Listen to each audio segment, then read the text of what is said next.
But we heard something in this investigation I have never heard in 20 years of catching predators. Really?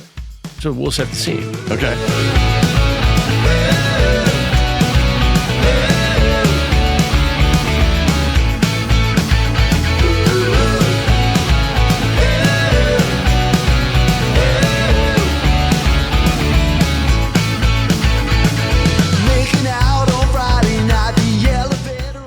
Ladies and gentlemen, welcome to the X-File Podcast. I'm David Lynham, your host today. Very lucky to have such great guests in the studio with us today. I'll start off by announcing my co-host, Jeff Allen, and the Casio Kid over here. Now, I've missed the past two episodes with our esteemed guest today. It's the very talented Mr. Chris Hansen. Everybody, please give him a round of applause. Yes. Thank you. Thank you. We also have Sheriff Mark Moon here today with us, and I'm going to let the rest of the guests introduce themselves here today, starting with you. Lieutenant Chad Long. Lieutenant Chad Long. Deputy Moore. Deputy Moore. And y'all were all part, I'm assuming, of this latest round of stings that y'all did here in Alabama. Yes, sir. Oh, that's awesome. Y'all don't seem too happy about it. You know what's crazy about all this is that he's very quiet right now for some reason. I don't know why, but after this last sting, Chris, he has. I have never seen this guy giddy like a kid, like a school kid. He is so excited. Very successful. Absolutely loves what we're doing. He told me he couldn't wait to do the next one. So, well, I tell you, I learned a little something from the chief. His you talking about the chief or you skills. talking about Chad? I'm talking about Chad. Okay. Yeah. Lieutenant, I'm sorry. I learned a little something from Lieutenant in his interrogation skills. Now, he has a way about it. I thought I was pretty clever with the turn of a phrase and adapting to my environment. But Lieutenant Long, he had it down. He had a couple great lines in there that made the movie. It's terrifying. Just look at him right now. Like, I don't know what I've done, but I just want to confess it I'm to glad him. Lieutenant's on my team. Yeah. Yeah, it's terrifying. I just want to admit stuff to him, just for no reason. Me too. I just want to get some Here's stuff what off my happened when I was chest. 23. Okay? I know, it's like a priest. I'm on the other end going, let me just get this off of my conscience so I can sleep tonight. He's got that poker face. He did a really good job of getting those guys to talk in them investigations, sitting across the counter from him. He did a really good job of getting them to talk. Yeah. Well, I tell you what's interesting is, I get a chance to talk to the alleged predator first. And sometimes they give it all up. Sometimes they try to twist me around. Sometimes they just straight up lie. And so when law enforcement steps in to do its interview, like Lieutenant Long did, sometimes different things come out. But we heard something in this investigation I have never heard in 20 years of catching predators. Really? So we'll set the scene. Okay. So this guy comes in and he's a little scruffy.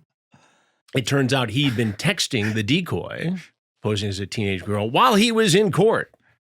Sitting in the courtroom. I loved your line whenever he walked in the door and you said he's still wearing his court finest. Wait, he was in court for another case? Yeah, he was in court on another case, bunch of traffic tickets. In Aniana. And he's texting with he's texting in the courtroom with this decoy posing as a teenage girl. And it turns out he's had some other serious trouble. So he comes in, tells me this tale of woe. Can't find a girl, divorced, had been in prison, wife was cheating on him. Could have been a country song. I was just thinking that. It's so funny. He got to prison, it was me. He's trying to play me in it. And I get a little tough with him, back and forth. And then Lieutenant Chad Long steps in. And he does his bit, gets his information, steps away. Now we're waiting because it's time for, this guy to be taken away. And out of nowhere, Lieutenant Long is doing some paperwork and waiting for him. Out of nowhere, he says something to the effect of, well, I couldn't have done anything anyway because I shot myself in the... Oh, my God. Are you serious? Private parts. And I don't even know, it don't work right, he says. My favorite reaction was Chris. Work right. No, my favorite reaction was Chris looking up and saying, "Excuse me." Turn the cameras back on. You got that on camera? What? Yeah, we have the whole thing. What did you think, Lieutenant, when you heard that? I don't even have the words for it. He don't have the words now, but his phrases he used on the were priceless. Oh yeah, TV gold. I've heard a lot of crazy stories in my career, but that one pretty close to the top. And that teaches you to never stop rolling. Never stop rolling. and we never do. But, we were wrapping up, right? And he spontaneously admits this. And now I've got to pursue it, of course. Absolutely. Now you got another episode on your hands. Yeah. And so he goes on in great detail to talk about how he was cleaning his, what was it, Sheriff? 380, yeah. 380. And it misfired into his shorts. Oh, no. And Because apparently he was not taught firearm fundamentals. He still had the magazine in it while he was trying to. I mean, who cleans a gun with a bullet in it? Somebody who's an idiot that doesn't know how to handle a firearm. Well, he wanted to show it to you, Chris. He said, "You want to see it?" I said, "No, thank you." Now, maybe The gun. Chris, come on now, that's gold. You absolutely say I was counting yes. on the sheriff's office to check him out later. Have a medical person. That's a rubber glove job. That's above my pay grade. I've seen a lot of stuff. You should have looked at the camera and said, "We'll be right back." Yeah. That's would have been the perfect timing. We're going to look at But this he thing when we gave come back. details on it. I said, "Well, did you put it on ice? Was this a John Did you Bobbitt save type it? Did you situation?" save Yeah. it? He said, I just looked down there, saw the blood, and I passed out driving. And next thing you know, I was chopper, metaflighted to UAB, University of Alabama, Birmingham, great medical facility, and they reattached it. Oh, no. And he said he hadn't been back since last August. And I said, you may want to go have the doctors take a look. I just left UAB to come here. As many lies. They're still talking about that. I'm going to ask Your him. mission was a little bit more noble than his. I think. So, As many lies as he told you, though, in that interview, you asked me in our yeah. post-interview stuff if I Sure. believed him, and I still don't know if I'm ready to believe it or not. But he told you so many lies in that interview that I don't know if that's true or not. Well, what was his record? What did it turn out to be, his criminal history? He had some theft. He had some drug charges. You don't just go sent to prison for escape. Right. You have to have escaped from something to catch an escape charge. Good call. So, Solid logic there. and he also told you he was divorced and that his wife had been cheating on him while he was in prison. Yeah, that's not true either. is So- that the guy whose wife showed up She showed up. Yeah. at the house later to find out? Oh, no. She had tracked She was his looking phone. for the car. Yeah. We were waiting for another predator. Right. I mean, we literally thought the car pulling in the driveway was another predator. Right. And this car pulls up, and our decoys go outside to greet them, and they hear this voice, a female voice, say "hello," and they kind of looked at each other like, "Hello." Yeah. She had his car GPS tracked? So she had Either gotten the on car or his the phone. phone, one of the two. Right? She had been able to get into his account, like on how all iPhones Ooh, are women are connected. vicious. So she got into his iPhone and found the address that when we sent the address to him to come, she found that address, and I guess later put it all together and found out that he'd been arrested. So whenever she came up, what she said to our decoys was that, or maybe you went out there to talk to her, I did. and she said something about my husband was arrested here, and I've come to get the car seats or something like that. And Chad, what was your exact words to her? I believe I told her she needed to leave. I think that's exactly what you said. Are y'all running a soap opera or a sting, dude? I'm so invested. But it's always the story behind the story that, Right. that is so fascinating. We just wrapped up another sting this last week, and 62-year-old guy shows up. And I said, "Are you married?" "No." "Do you have kids?" "No." "I live at home with my 96-year-old mother." Oh boy. Wow. I said, "Well, what's she doing now?" "She's asleep." Now, this guy's got to get processed, go through the same thing that the guys did here in Blount County, as they do everywhere.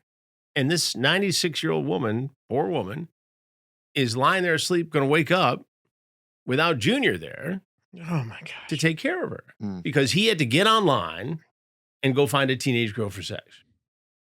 Is the question ever posed to these guys, like realistically, at your age, looking like you look, like a struck match over there, did you really think that any girl in the world would want to sleep with you? That's why they got to pay for it. Yeah. Yeah. Oh yeah, that's what y'all are saying. Well, sometimes the scenario is that it's a underage girl or boy selling sex. Sometimes it's just a child online looking to experience sex. We mix it up.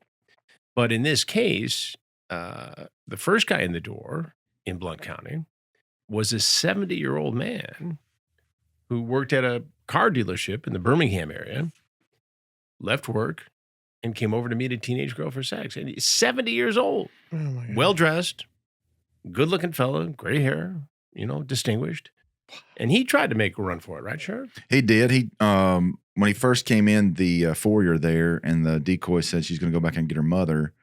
You stepped out and asked him to come have a seat, and he opened the door and was like, "Nope, I'm out." And you're like, "You're not going to want to do that." And that's when our arrest team came and got him. It was funny because whoever was putting handcuffs on him, he was like, "Handcuffs, really?" Yeah, really. Well, what do you think was going to happen? Yeah, it's a felony charge. But it was, people ask me all the time, do you ever feel sorry for these guys? And of course, there's a little bit of empathy. But when you think about what would have happened, which I can predict without fear of contradiction, had we not been there and had a teenage girl or boy been there, there would have been the sexual assault of a child.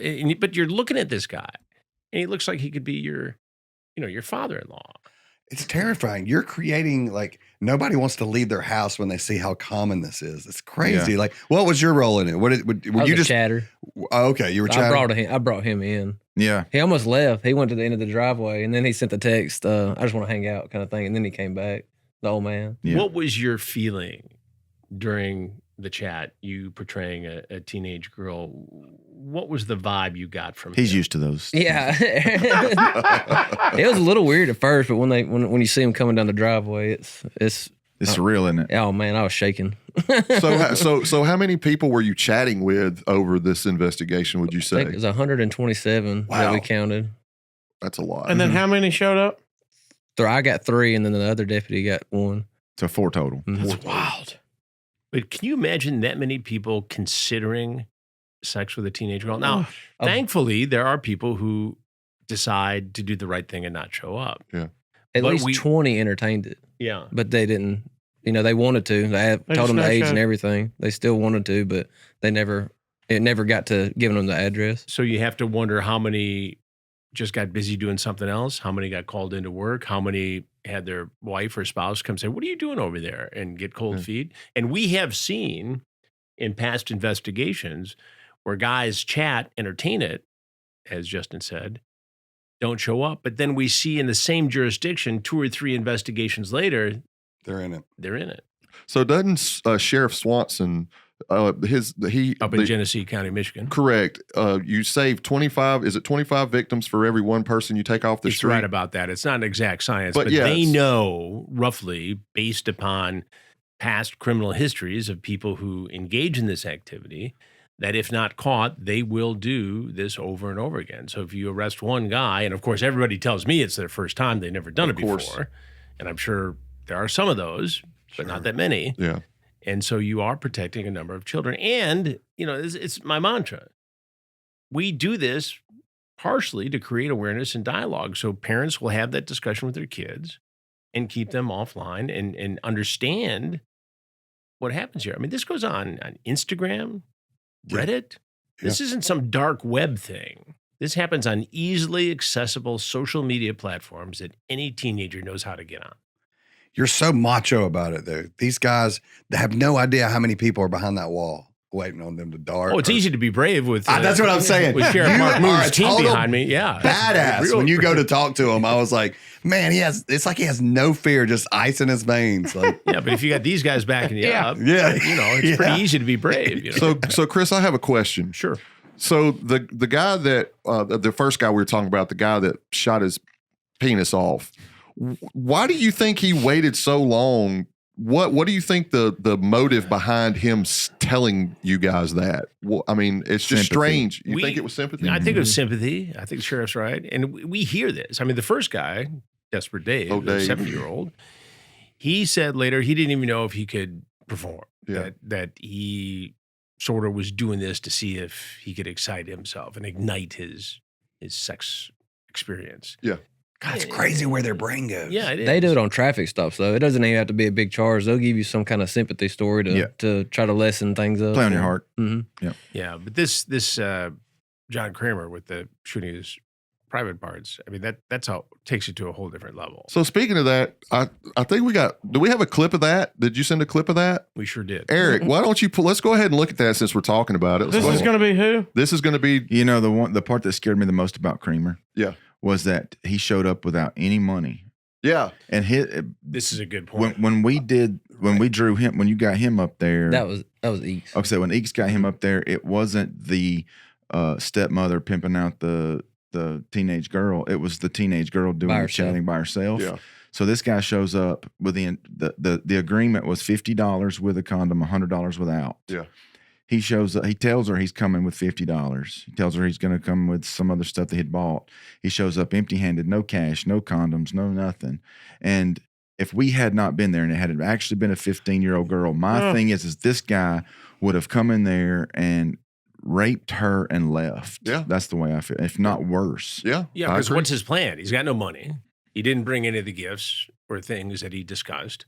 What was he going to do? He walked right on. He was coming in. Yeah. Right. Law enforcement doesn't drag these guys in. They come Sure. in. They knock on the door. They see the seen it. decoy. They have a whole interaction. They get excited when they see this. There's nothing more exciting than watching that happen in person. Let's see this clip so we Right. can kind of get a grasp of what's going on. Just so everybody knows, I got shot in my dick with a 380, so it don't work right. I'm sorry, what? Sorry, excuse my language, sorry guys. But I got shot with a Full Metal Jacket 380 and through my private parts, through my leg, so it don't work right. I can't have sex with women. Wait a minute. So what you're saying to me is that you were shot. Yes, I if you want to, I'll show it to you. I don't need to got see it all it. sewed back on. So they shot you through the penis, Yes, sir. and then it went in your Actually, leg. I was cleaning my gun and it misfired. Wait. And I'm sorry that happened to you, man to man. And how bad was the damage? I mean, it don't function right at all. It don't function right, meaning it don't work at all? It's hard to get it to do anything. I mean, And what did they have to do to fix it? they had to sew it all back on. They had to sew your penis back on after you shot yourself in the penis. Yes, sir. So there's another thing I just wanted to throw it out there. I can't have sex like everybody else can. I haven't had sex since about August of last year. August of last year. And when did the accident occur? About August last year. You shot yourself in the penis. Yes, sir. Can we get a clip of him just saying that? I want to be able to play that at all. shot yourself You shot in- yourself in the I was gonna say, penis. that needs to your be an ringtone on Instagram your reel. cell phone. Everybody. Yeah. But he's on Unbelievable. a sex website. Oh, my And gosh. just because he says that doesn't mean it's true, obviously. And just because he wounded himself in that very bloody, frightening way to any man. That's why we You know, the needed you surgeons right there did- on the spot to Yeah. say, let's see it, buddy. Yeah, Whip your maybe, parts out. Maybe we should have done that. Y'all were blurring a face. You could blur that just to see. I do love the moment of Chris going, well, first of all, man to man. We got to show hate some to hear empathy. that. I hate to hear that, buddy. Hey, Yeah. by the way, would have loved as soon as he said that for there to just be a cash register ching, be like, oh, that's a lot of advertisement we just moved. Hey, So give us some insight on the chat with this guy. I didn't chat that one. You didn't chat this one? You read some of the chat. I read some of the chat, and it was pretty typical. He talks about how much for this and specific sex acts, and then he says at one point, "Do you like bad boys?" And she goes, "Yeah, that's fine." And he goes, "Good, because my rap sheet is long as F." Yeah. And as it turns out, the sheriff knows this. It was as long as F. yeah. What all did he have on there? If He you had can some speak? theft charges, some drug charges. He was trying to tell Chris that he had gone to prison for escape. And anyway, you can't escape something if you haven't been charged for something. Right. You So- can typically go to prison because you did something. Right. And then And you escape Then, because of course, everybody is innocent. Minimizes, Nobody is guilty, but he claims that they opened the door and told him he could leave. Right. It was an open door jail. I can just prison you can policy. just leave. We don't want to hold you anymore. Oh, by the way, now we're going to charge you with escape. That sounds yeah, I don't know too many, I guess, facilities, even work release facilities that are just like, you know what, you can just go into the house. We're good. Now people do escape from work release. That's course. not a unusual Sure. thing, but Yeah. it's not one of those things where we're like, don't worry about coming back in tonight. Well, the county that I live We'll in, catch you next Wednesday. Yeah. well, the county I live in, Marion County, they have a work release up there, and you hear, I know the sheriff up there pretty well, and you hear pretty regularly those guys just walking off, either walking off the job or just walking away from the camp. That place doesn't have a fence around it. Yeah. So if they decide they want to walk off, they just walk off. Hey, Deputy, when you're talking to these and you're jumping into this and you started being the decoy, what surprised you first of all? Is it how fast it advanced? Is it And that? Yeah, and all the unsolicited pictures you get that go along with it. Just You don't ask for it. immediately. Yeah, right off the bat. Did it look shot off? That's going to be nice. No, not even that one. But it really is. So you put however they started out, they put the ad up, and it's you can't keep up with it. Really? It's unbelievable. They told me the Genesee, the ghost team, they said you'll be hungover tomorrow just from looking at, and I woke up and I was sick to my stomach, head hurting just from looking at a phone. Yeah. It was unreal. My goodness. Didn't this guy? I think in the episode it said maybe he sent like a shirtless pic with That was you a could different guy. See all his tattoos. The maybe that. Yeah. second one did. Did Creamer he send may the have- pic? I think he may did. have because I think he he did. did. send one of all Yeah, his tattoos. I think he sent an upper body After he tattoo, talked yeah. about how long his rap sheet was. Yeah. We didn't even get a chance. Me and the other deputy or the investigator that was chatting, we didn't hardly see each other. We were just like in the phone the whole time. Yeah. So I didn't even know what he had going Yeah, on. it He didn't know goes- what I had going on. It goes nonstop. Yeah. Oh yeah. I know. I've watched it with you. So I had to walk away. I had to put the phone down and walk away for a minute. And it was still, even when we got the first guy, the investigator had to get all the logs, all the chats off of it. Yeah. And he handed it back to me. He said I couldn't hardly do nothing. It just keeps vibrating. Yeah. Chad, you said that after you turned on the phones after like the next day so that we could get some evidence or something off of it, and it just started immediately. Yeah, I was getting the information off of it to send it in to have it downloaded. And as soon as you turn it on, it was just blowing up. And this was 12 hours after Yeah. we shut down the operation? Yeah. He got mad You're at doing me. mostly post investigations. Sir? You're doing mostly post arrest investigations. So Chad On these? is my lieutenant over my investigations division. Okay. So he's pretty much overseeing the entire operation and it assigns specific investigators to handle specific cases. And so he gets the ball rolling per se, handles the the Mirandizing of Yeah. them and the initial taking them into custody type thing before we hand them off to the investigator for the questioning and all. Is there anything that surprised you once you did a few of these? It really kind of disappoints you in society. Yeah. It's Because it's pretty everywhere. Yeah. It's pretty overwhelming. Just the amount of people that we all know it's there. Right. But the amount of people that are just highly excited about going and having sex with a kid, that to me is just mind-boggling. And like we've mentioned many times before, you also see that it's all walks of life, all background, it doesn't matter what class you're in, age, race, religion, doesn't matter. It's just all over the board. If It you is. had gone to buy a brand new Toyota the morning before Dave showed up, you might have been sitting at Dave's desk talking about pricing. Yeah. Right? Chris, I've heard you say before, you thought you'd be done with this 10 years ago. Oh, You thought- yeah. I mean, it was literally in March of this year, marked 20 years So of doing predator investigation. it's obviously never going to end. You've got an unlimited supply of work. How many more years do you have in you of doing this? Are you going to work yourself into an early grave? No. We Who's going to carry the torch for Chris Hansen? yeah, I'm not going away anytime soon. So, this is one of many types of investigations we do at True Blue, my streaming crime network. I've got a dozen different documentaries going on different topics, all crime related, all investigative. But the takedown episodes, investigations, which is what the Predator series is called now, are a priority.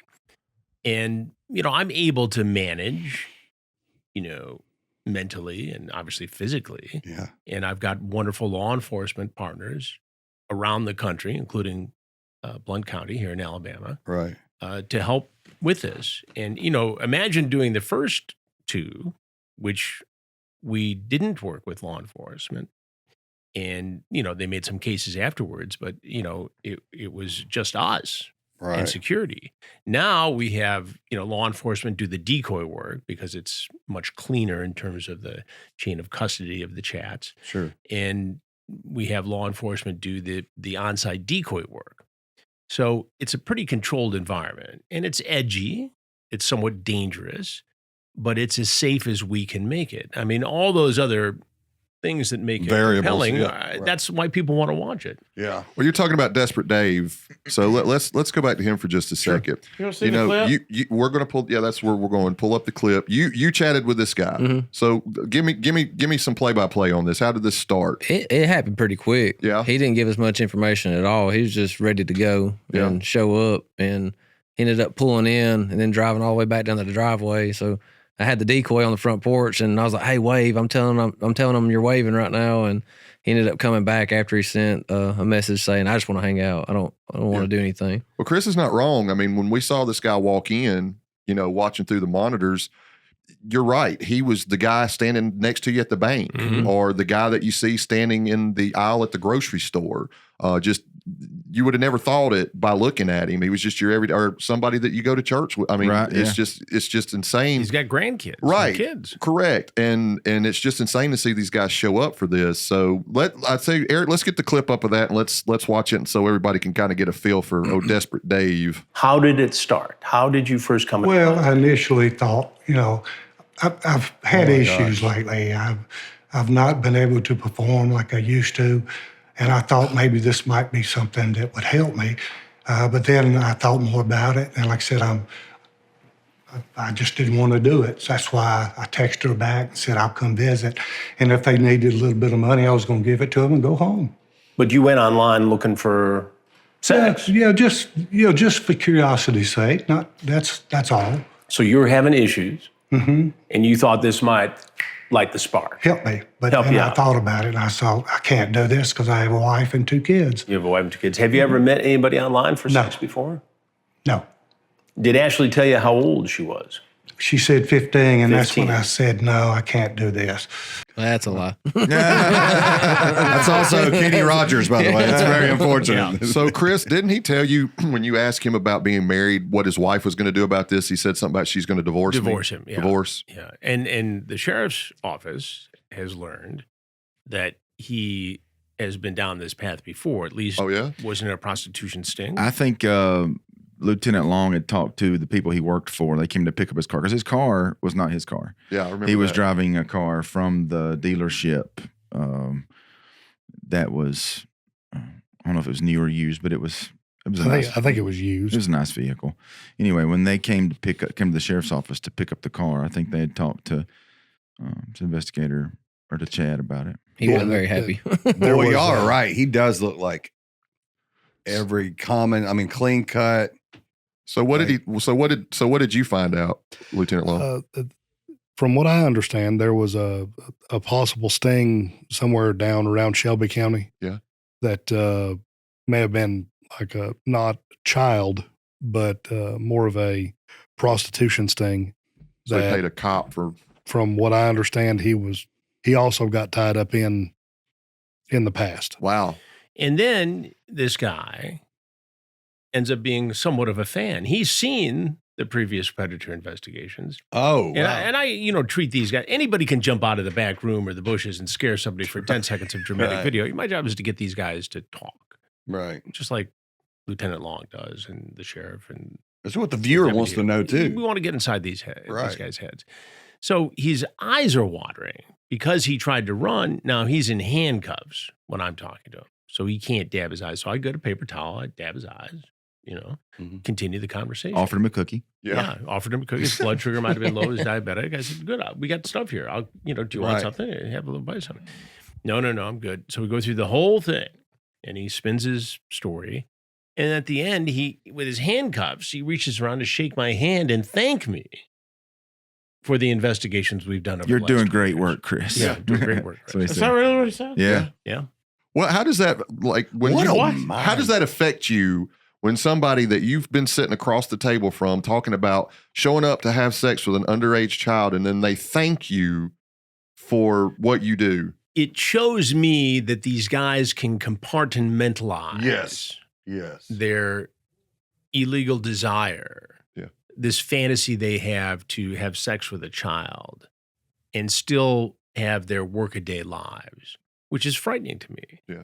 And I also think that part of the reason these guys get this fantasy is because porn is so available.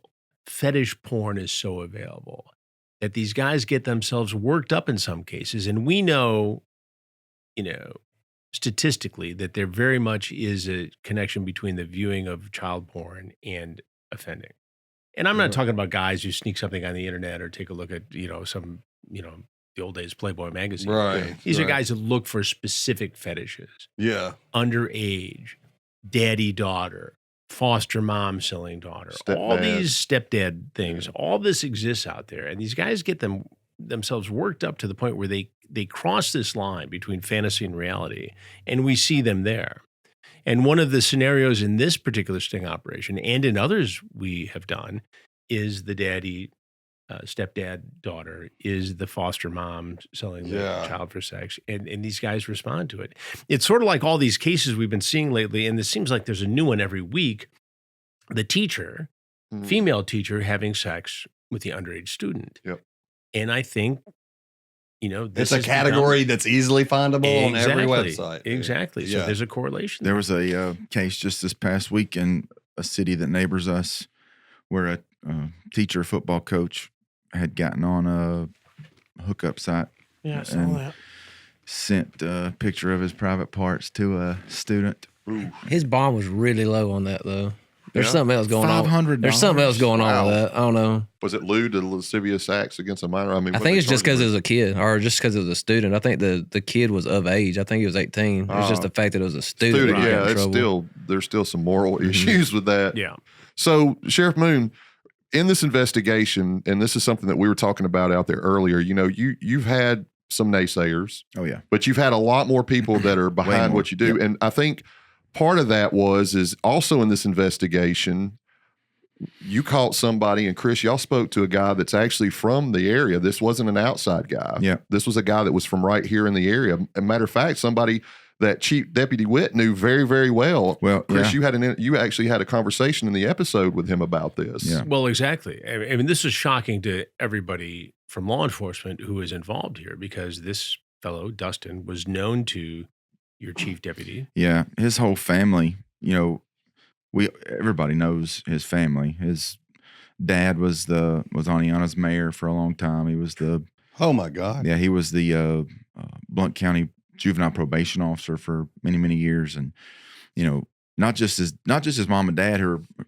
great people, but his extended family as well. So he comes from a well-respected Absolutely. family in this area. He's kind of like the black sheep because he's been in some trouble. Well, it begs the question, since it's so prevalent, is there an underlying issue, not to discount it by calling it an illness, but is there a bigger underlying issue that's not being addressed with the common denominator in all these people and how prevalent it is? Is there a common denominator? Well, just the fact that the volume of people that are doing it, some of them look like, somebody what I mean. just I don't shot know if their there is a wiener common off. denominator. Well, I think it's an addiction, right? Yeah. And I liken it to a heroin addict who knows there's a 20% chance there's fentanyl in his heroin, but he rolls the dice to get the heroin. He needs that fix. These guys need that fix. They've built this fantasy up in their mind. They know there's a 20% chance Right. it's going to be Chris And it Hansen doesn't or stop Blount them. County Sheriff's Office, Right. or Genesee County, or any county we work with, or any jurisdiction in America. But they do it anyway because they think they're going to get away with it. They justify this, and they have the story down. Desperate Dave, 70 years old, thought about what he was going to say all the way during that 45-minute drive from suburban Birmingham to Blount County. Yeah. Thought about it. What's going to happen? Told me he was a fan of my shows. He had to wonder if this was a sting operation. And these take place without me around the country on a monthly basis. Oh, wow. I mean, law enforcement does these things. And so he had to think about it. Dustin, whose parents were leaders of this community, dad was a juvenile probation officer, he had to think at some point that this might be a possibility. And here's a guy who's done time, battled substance abuse, should have a fundamental understanding of addiction, dating a woman, very attractive, with teenage girls of her own, and it's he still had not exposure enough. to that. Yeah, and so now he's back there, and there's no way getting around the chat. The chat tells the tale. Yeah. Right? Mm-hmm. You saw it firsthand. How was I the think chat there with, was even chat a with part him? in the chat about didn't one of them mention, is this some Chris Hansen stuff or something? I think Dustin asked if it was a setup. Yeah. I'm pretty sure. Seems he did. real sketchy. Yeah. Or, I don't remember all the words in the And text. then he's the but- one that put it in you are 18, right, in quotation marks. Well, we see that all the time. We also see these guys get nervous at the very end and say, or we could just cuddle. That's not a defense here. That's covering your bases. That's covering your bases. Right. I mean, legally, and the laws vary a little bit state to state, but essentially it's the same law. You conspired online and solicited online a child for sex, and that's a felony. Going back to what you were saying about the just the handful of naysayers that we had, the overwhelming majority is supportive of what we're doing. Of course, absolutely. Very thankful for what we're doing, but just a handful of naysayers from the first operation that were, you're bringing in outside predators, you're not saving any real victims, haven't heard a word from them on these. Well, that's my point. They want to say that you're bringing in all this debauchery from outside the county, and then now you've got somebody from a very prevalent family that showed up to one of these sting operations. I don't think they've got anything they can say. And not to mention the fact that even the first 3 that we did, and these 4, it's not like they drove from Chattanooga or from Gulf Shores. Every single predator that we arrested, except for Dustin, who was local, came from a county that touches us and drove less. Except for maybe Daryl. I think he came from Madison County, but all the other ones came from 30 minutes away. Yeah. And if people who are watching what's going on and paying attention to the facts of these cases, if they can see that these people are, they're essentially our neighbors. Yeah. They may not be from Blount County, but if you're from a county and it takes you less than 45 minutes to get to the Sting House, then what makes you think they won't do it to your kids who live at the county line? Yeah, that's true. Well, so Dustin was actually the first actual, out of the investigations we've done here in Blount County, the first actual runner. Well, and he was actually also the first one that we've arrested, but we had several from Blount County make contact with our. Oh, I'm sure. With our chatters that just didn't show up. Yeah. So I think we've got a clip of this too. This is Dustin. This is Dustin. The local? Yes. The local, yeah. Okay. I asked you not to run. Now what happened because you ran? What happened? They got me pretty good. They got you pretty good. Now, we could have had this discussion a little easier than what you just went through. Yeah. All right. So, what's your name? Dustin. And Dustin, how old are you? 41. 41. And what are you doing here today? I saw the older lady's ad and reached out to her. And then she hit me with a, wondering if I was into younger girls. Said, it sounds like jail time. Blah, blah, blah. I was just really coming for her. But I know it sounds like the other, and I was coming for the other one, and I was not. Well, but here's the thing, Dustin, and that is you chat online with her about the daughter. How old was the daughter? She said 15. 15. I thought she was kidding, but I wasn't. That's not even who I reached out to. I understand that, but the conversation turned to the daughter. Yeah. And you acknowledge that the daughter is 15. Yeah. You talk about having sex with the daughter. I said that I wasn't okay with that. No, that's not what you said. I've got the transcripts right here. Yeah, I know. And then you say she's 18, right? As if you want to cover up the fact that she's 15. Yeah, because that's not cool. I'm just going to pretend like she's 18, even though she's 15. You say that, right? Yeah. Yeah. Okay. So this is the guy that you asked or said something about seeing other investigations, and he said that they were what, scumbags or sickos? And you asked him, what does that say about you? And he said nothing.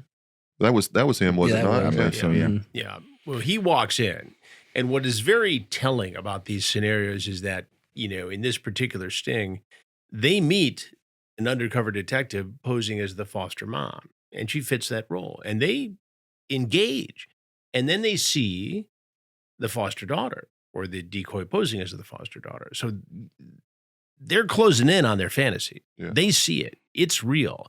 And so when he walks into the kitchen, he spots something that makes him nervous. He sees one of our cameras, and we hide him.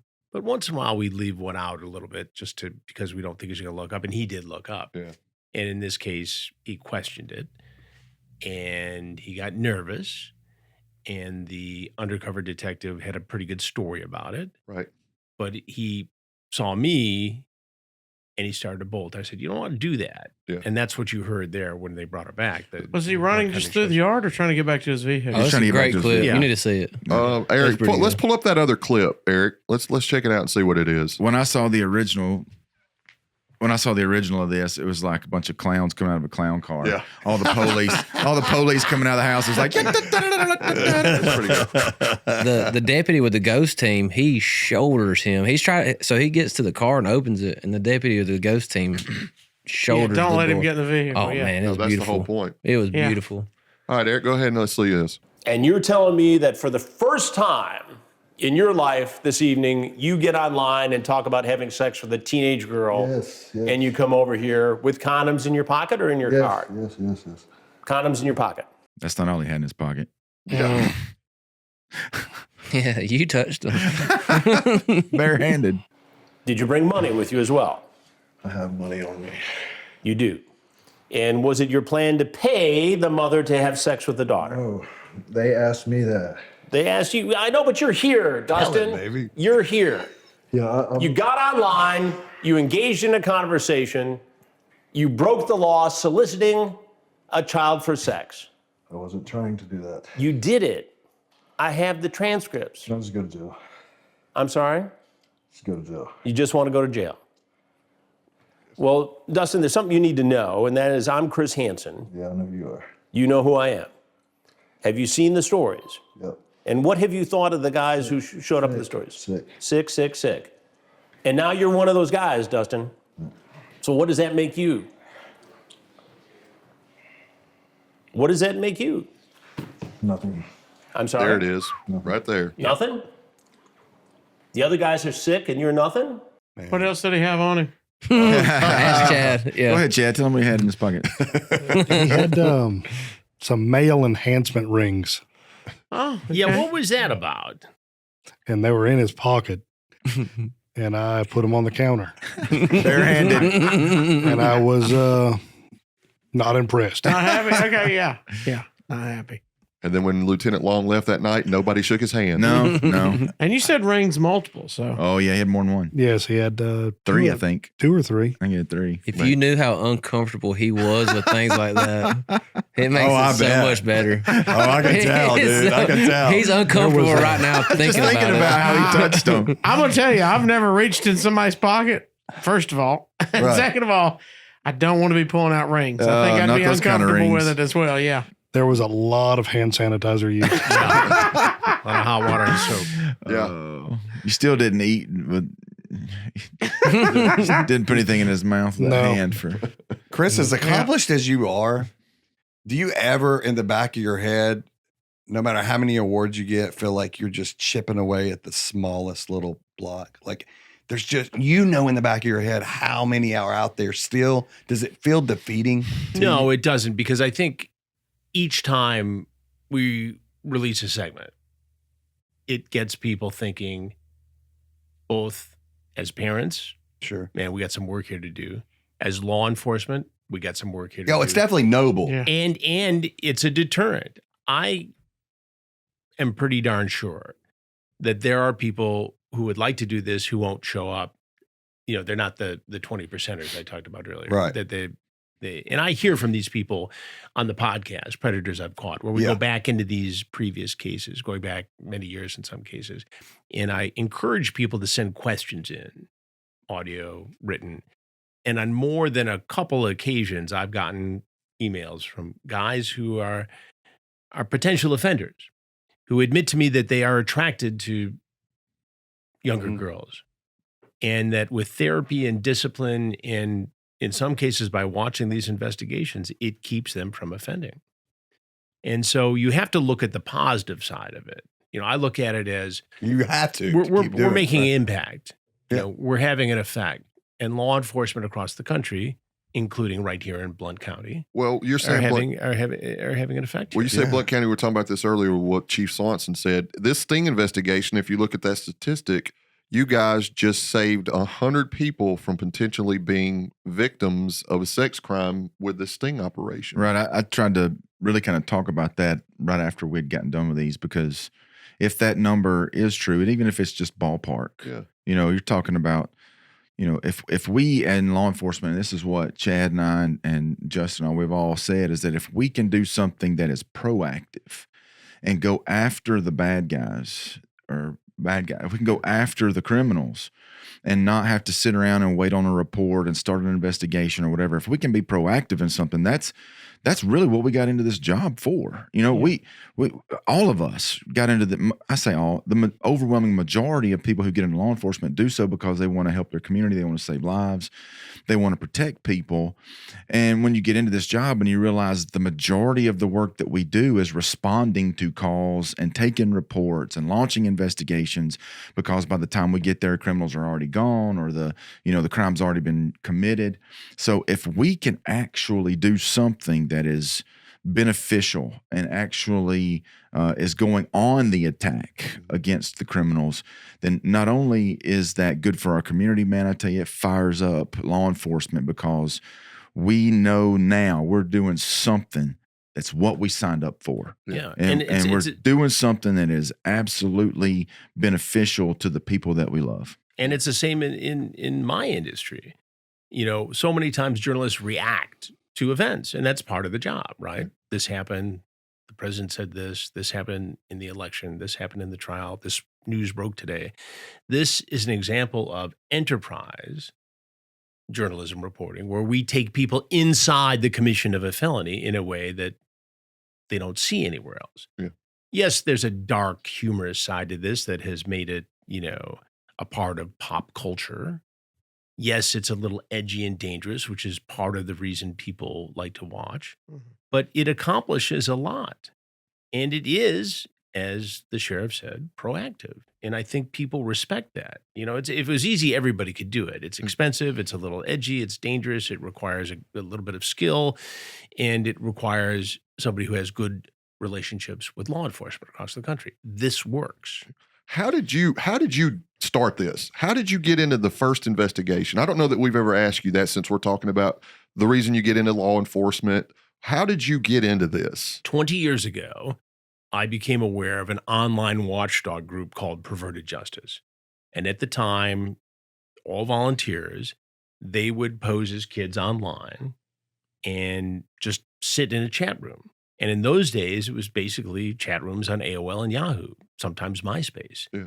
And if they got hit upon by an adult who raised the subject of sex first, who agreed to travel, they would post that man's information on their website, Perverted Justice. Dox him, yeah. And sometimes law enforcement would take these cases. And I thought that if we could combine their ability to be decoys in chat rooms with our ability to wire a house with cameras and microphones, it could be pretty compelling. Yeah. I still wasn't convinced it was going to work. And I pitched it at Dateline at the time, and they said, good, go do it. Got a house in Bethpage, Long Island, wired it. And again, I'm driving out there wondering if I haven't just wasted tens of thousands of dollars of the network's money. But then I get a call from the producer who says, where the hell are you? We've got 2 guys ready to show up in 45 minutes. In the course of 2.5 days, 17 guys surfaced in that investigation, including a New York City firefighter. Yeah. So we realized at the time that we were obviously onto something. Right. I'll pose this to anybody, and maybe what would be the message to, and some of it's obvious, but what would be the message to parents out here? What have you learned from this that you go, and I know, like you've mentioned before, parents think it's not going to happen to my kid. It's my kid's smart enough. I've did a good job, but what have you seen and what have you learned where you want to get that message out to parents out there listening of this could happen to your child? I would encourage and am actually working on a project now where we can go out into the communities and have community kind of like town hall meetings where we're going to get these parents to come and really kind of educate them on some things. This young lady, after the last during this sting, whenever we posted the first arrest, this lady called my office and said, hey, I found this app on my kid's phone. It's called Roblox. And you think it's just a game or That's whatever. a video game. Yeah, Yeah, but my son plays it. you get into it, and there is an unlimited amount of things that kids can do when they get into this app of different games, and they can chat online and they can talk with people.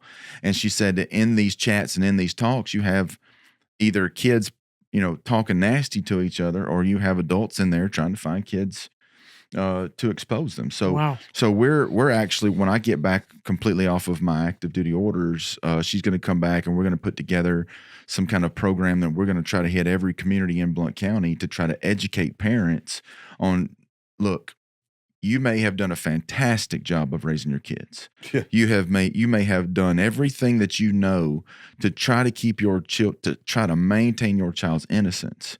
But kids are kids, and sometimes their curiosity might get the best of them. So we have to stay on top of monitoring their electronic devices, not just their phones and their tablets, but even their gaming systems. After some of the things that we've done, I talked to my boys. I have 4, and I talked to my 2 boys and who love to play, the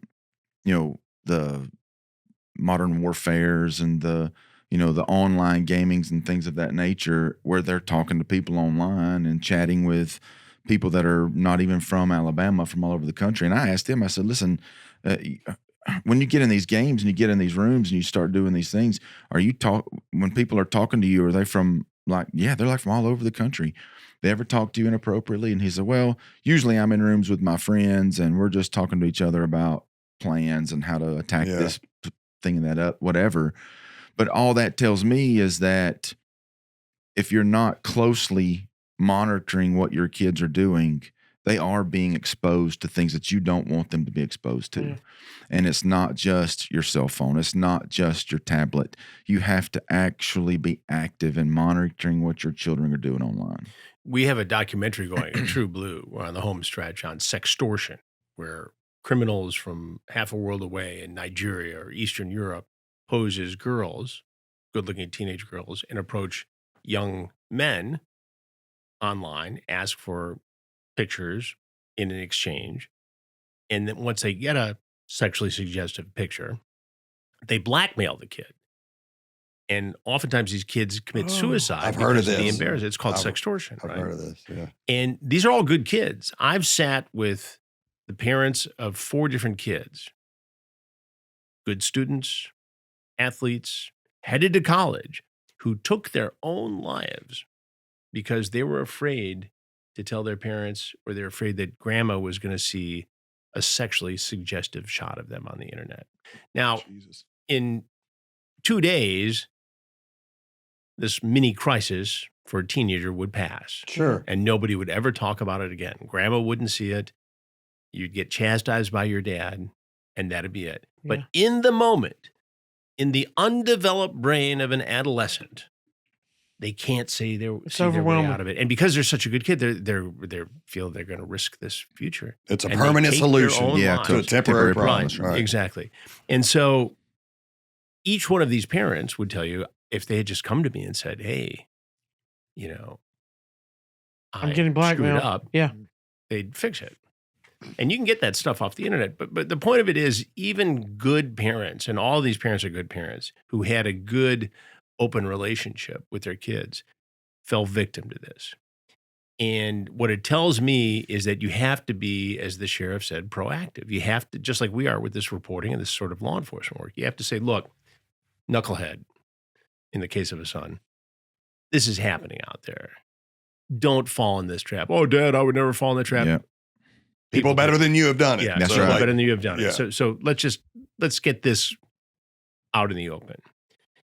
With kids, younger kids, as soon as they're on the internet, you have to say, look, there are grown-ups online who want to trick kids. Kids don't like to be tricked. And you have to ratchet up that conversation,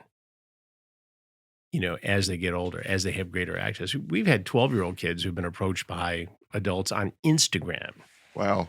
Who have fallen victim to sexual assault. We've caught guys in stings in Ohio who were let out on bail, who 2 weeks later were found with a real 14-year-old girl in a hotel room having sex. I remember girl. that story. I remember that story. Yeah. So it's out there. And no matter how many stings we do, we're not going to stop the problem. We can educate people. We can prevent others from becoming victims, but these guys aren't going away. Demand reduction is very difficult with this crime. So what's our best defense? Education, awareness, and the discussion you have with your kids. Like you're doing, exposing them to. Yeah. Yeah, it's a mitigation play. I think Well, it's appropriate to.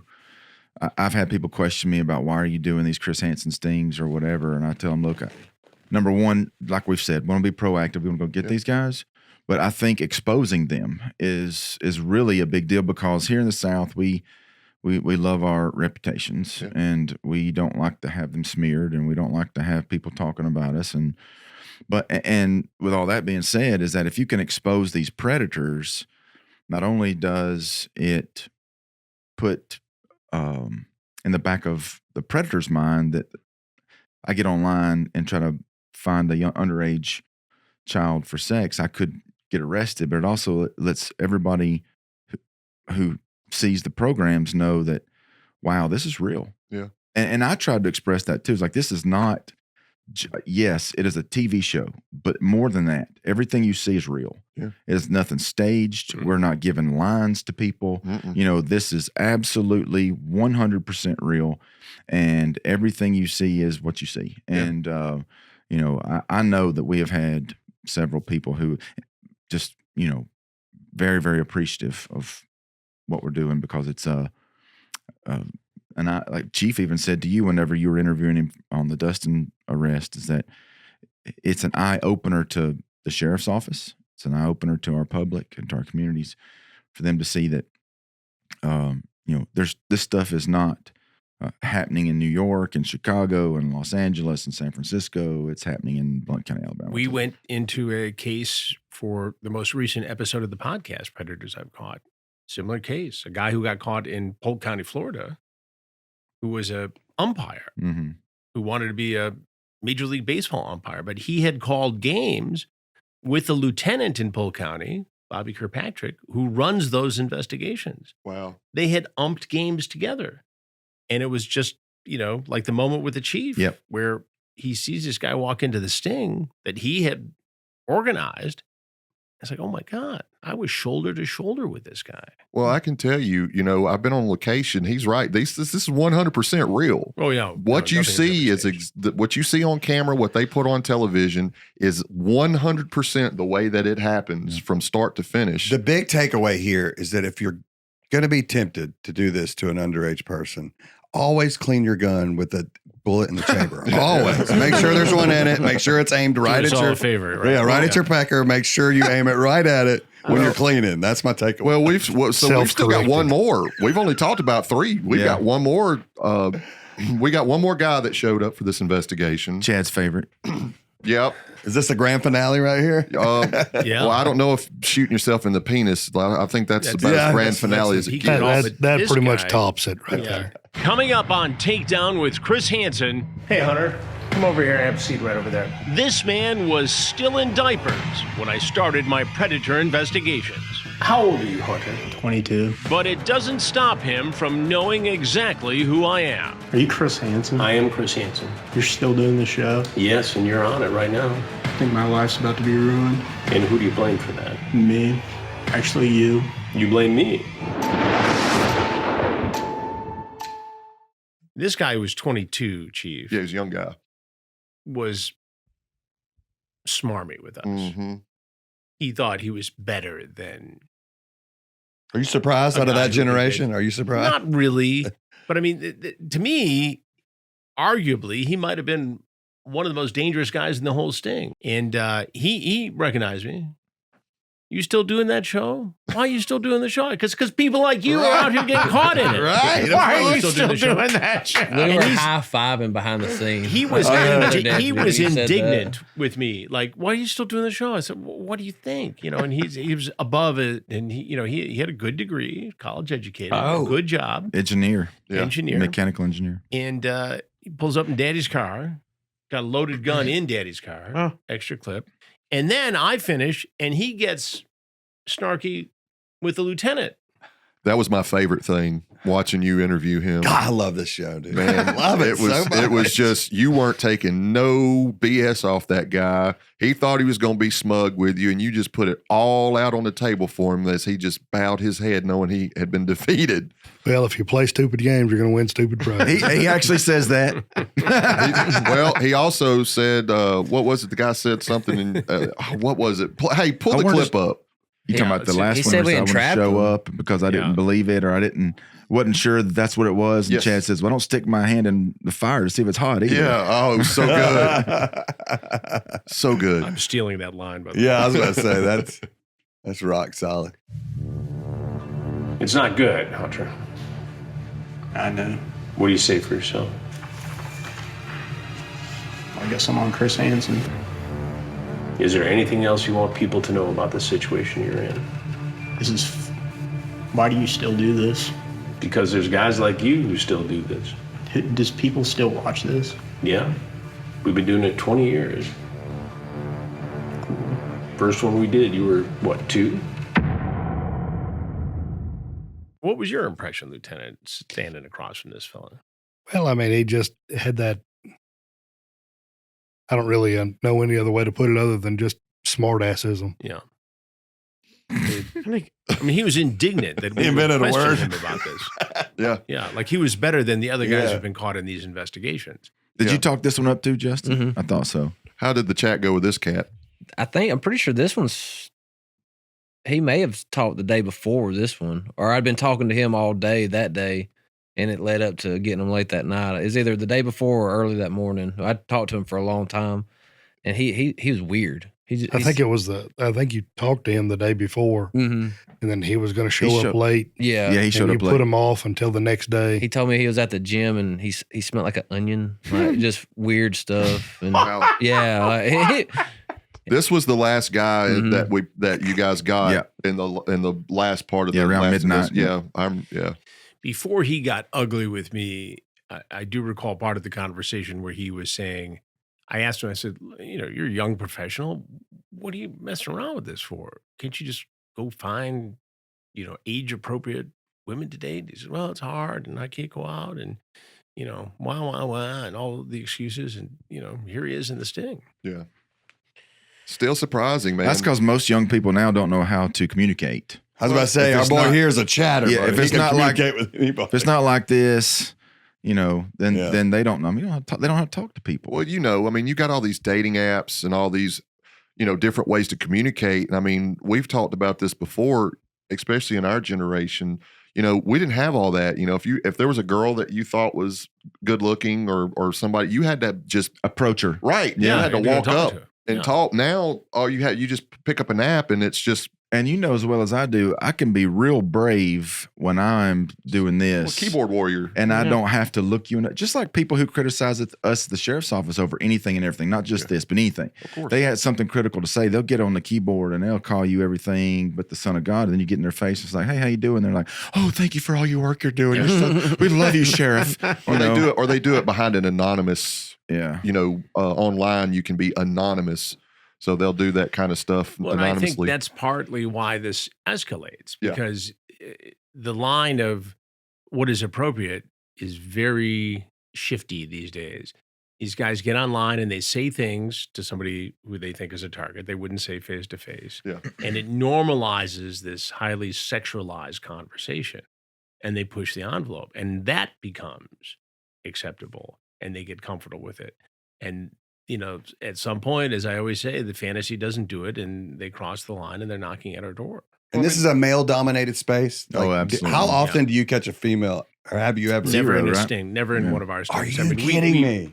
We could do Never. a documentary looking at a documentary on all the female teachers who are accused of inappropriate sexual contact with underage males. It's a big problem, a big story. But in our stings, we've never seen a female. Have females reached out and just never showed up, or it's zero across the board? The experts in this field will tell you that female predators don't like the anonymity of an online approach. Now, it's happened, and there have been documented cases where there have been prosecutions, but Sure. not in our experience. The female predator wants to know the victim, where the male predator kind of gets off on the anonymity of it all. Yeah. Set up stings in schools. That's where that's going. Is the reverse of it kind of like the scenario you guys are setting up, that the females are involved somehow in the pimping out of the children, or on that side? That they ate that up, like the mom and daughter deal. That it was. But is that a legit thing yeah. that's going on? Is that why that No, we situation see- works? and there have been prosecutions across the country. And the reason why guys go for it is because they know in their little circle or their big circle, and they see it as a fantasy on different porn sites. Right. They know it's reality. And so they don't find it as a stretch or something unbelievable when they come across it in one of our stings. But remember, the guy, the alleged predator, always has to make the first move. Yeah. You know, the decoys don't go out and say, hey, here I am, teenage girl looking for sex. It's like fishing. Yeah. We throw the bait out, Yeah. and they have to take it. Predator has to make the first move and has to be Right. very clear about the intent and has to have a clear understanding that this is an underage person. Well, that's a good point, because before this sting started, Lieutenant Long and I had met with a prosecutor to talk about a few things The regarding threshold. exactly the threshold, and it was a fantastic conversation we had in Chad's office. Really got some good clarity on it that helped us, so that we made 100% rock solid cases that we knew that even if they lawyered up, if they came in and said, I want a lawyer, that's fine, no problem. We still got you, you know, never All going to jail. the texts spoke for themselves. That's Right. right. Yeah, the And, chance and of Chad, The Chad violation was, of the law was there. yeah. They've already put themselves in this box. And Chad had to give the chatters the go ahead to give the address before, like he wouldn't allow them to give out the address unless that threshold had been met. In that case, does that ruin an episode when they got called for a lawyer? Does that? No, we react to reality. Sure. And even if they call for a lawyer in the police or the law enforcement part of this, they sometimes still talk to me. I mean, there are jurisdictions where law enforcement does the interview first and then I do my interview. Sometimes Gotcha. I get Okay. a chance to go first. It all depends on how it plays out. Mm-hmm. But there have been cases, Polk County, Florida being one of them, where a guy told the detectives to pound sand. I step in and he fanboys, tells me everything. Yeah. How he got into this, the fantasy of it, Wow. what he was going to do. I mean, it was like You would just can't use that in court. yeah. Right. But I mean, like I said, Use we've it on already TV, yeah. we've already got it locked down. That's why, I mean, going back to our meeting with the prosecutor, our assistant prosecutor, was to make sure we had everything on lock before we gave out the address. It's the same thing in this situation, is that even if they say, I want a lawyer, and don't talk to us, if they turn around and talk to Chris, we can't use any of that in our case. Sure. But that's okay, because we don't use any of his stuff in Got our it. cases, Yeah. even if they don't lawyer up. Right. How do you get the job as a chatter? I got I sent looked him- into it. I said, I was gonna say, you had to, let me chat with They you. knew how much- He was voluntold. He was voluntold. That's exactly right. Voluntold. He did not have a choice. Whenever there was a training class that came up in Fultondale a few months ago, Yeah. and I sent him and the other investigator that did the chatting. Initially, he was like, "Oh man, I eat it up now. It is, I was this is gonna say, by you like it far- now, right? By far the best part of my job. You're welcome, Justin. It is addicting. I want to do one right now. Yeah, it does. Hey, Chad He was the same doesn't. He way. doesn't want me to. Chad was the same way though. He said that, man, before the first one we did, he was like, man, I don't know. I don't know how it's going to go. All of us were nervous. It's new to us, you know. After the first one, we were still a little bit nervous, but then when we got that confirmation from the assistant prosecutor, and then after this second one was over, and we realized we had rock solid cases that we weren't worried about losing, Chad was like, let's do it again. I'm Just fired no more up. pockets. Yeah. Somebody else can handle the pockets. I'll let somebody else do that. So the charges, I mean, from the last investigation to this investigation, it looks like things got a little stiffer. That's right. Yeah.